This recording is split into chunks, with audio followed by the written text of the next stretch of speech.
Hello guys, narito po ang ating mainit-init at bagong balita na tuloy na ang pag-impeachment dito sa ating Vice Presidente na si Inday Sara dahil nga meron nang nakalap nga na 200 mahigit na mga kongresista na siyang pumirma upang tuluyan ngang ma-impeach itong ating si Vice Presidente Inday Sara. At ayon nga dito, ayan, nakalap ng mahigit 150 votes. Kanina pa po ito mga bandang alas 3. So ngayon ay umabot na po siya ng 206 na po ang nakapirma ng mga kongresista para po tuluyan ng i-impeach ang ating Vice Presidente dahil nga sa paggastos sa may 612 million na halaga ng confidential funds na ito po yung talagang pilit na inaalam ng lahat at ng ating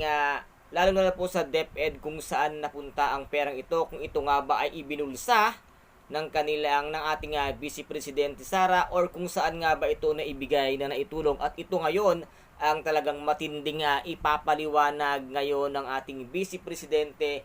Kung iisipin nyo po, napakahalaki ng halaga nga 612.5 milyong piso na ito ang inihahanap at kung nasaan nga ang mga resibo na hanggang sa ngayon ay walang maipalad-palad ang ating Vice Presidente. Kung noon pa sana ay Vice President Inday Sara ay naipalad mo na ang lahat-lahat ng mga resibo na hinahanap sa'yo ng OBP at ng DepEd, sana hindi na umabot sa ganito katindi at sana hindi ka na rin may impeach sa ngayon na ito ngayon ang magiging sanhi ng iyong pagbagsak o pagbaba sa iyong pwesto bilang isang Vice Presidente dahil maraming katanungan ngayon ang mangyayari dahil nga hindi alam kung saan napunta ang perang nagkakahalaga ng 612 million. Napakalaki guys.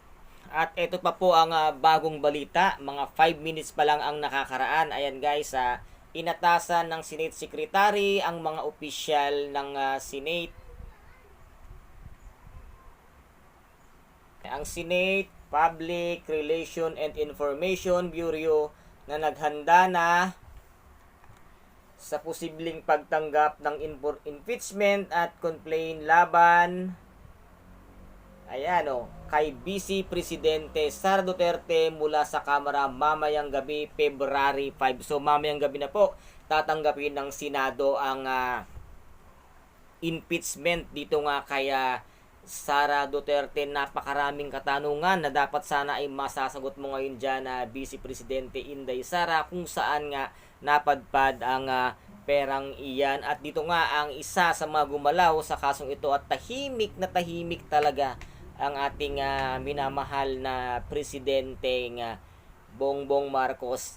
Ang isa sa mga anak niyang si Sandro ang siyang gumalaw dahil syempre kahit papano mga kapatid at mga kabayan, hindi pababayaan ng kanyang anak ang kanyang isang ama, lalo na't ang kanyang ama ay isa sa ama ng bansa. Syempre hindi niya hayaang balakurain ng mga Duterte ang pagkatao o ang pamilya o ang apelyido ng mga Marcos dahil ang mga Marcos ay hindi yan basta-basta dahil kung yaman sa yaman ang pag-uusapan ay wala sa kalingkingan ng mga Duterte ang yaman ng mga Marcoses. Kaya't nagkamali kayo ng kinalaban, nakalabanin nyo ang mga Marcos. Doon nga po sa Nueva Ecija, napakaganda at talagang doon solid Marcos ang mga tao doon dahil napakarami ng nagawa doon ng ating minamahal na Presidente Bongbong Marcos. Ibinigay ang mga titulo ng mga lupa, ini-award na ng ating presidente. Yan ba ang walang nagawa? Yan ba yung sinasabi yung adik?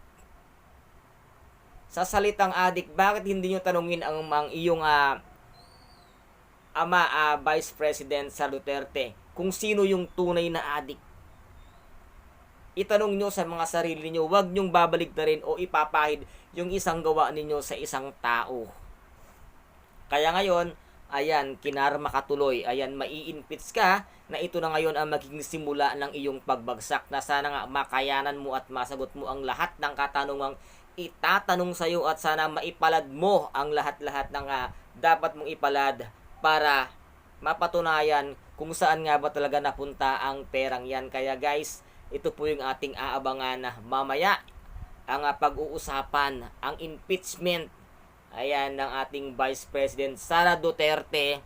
Ito na ang simula ng kanyang pagbagsak. Kaya go go go Marcoses, laban lang, dahil minamahal po kayo ng buong bansa, buong Pilipinas.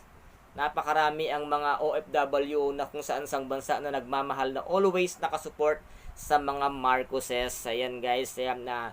Kung nagustuhan po ninyo ang aking videos for today, paki-subscribe na lang po ng aking channel and paki-like and share para po magiging update kayo sa lahat po ng videos na aking i-upload po, ang mga updated news po. Ayan, at legit po ng mga balita. Ayan, patungkol po dito sa ating Vice President Sara Duterte sa kanyang impeachment, kung ano talaga ang mangyayari sa kanya ngayon at kung saan siya dapat mailagay. Yan guys, maraming salamat po. Ingat, God bless, and bye!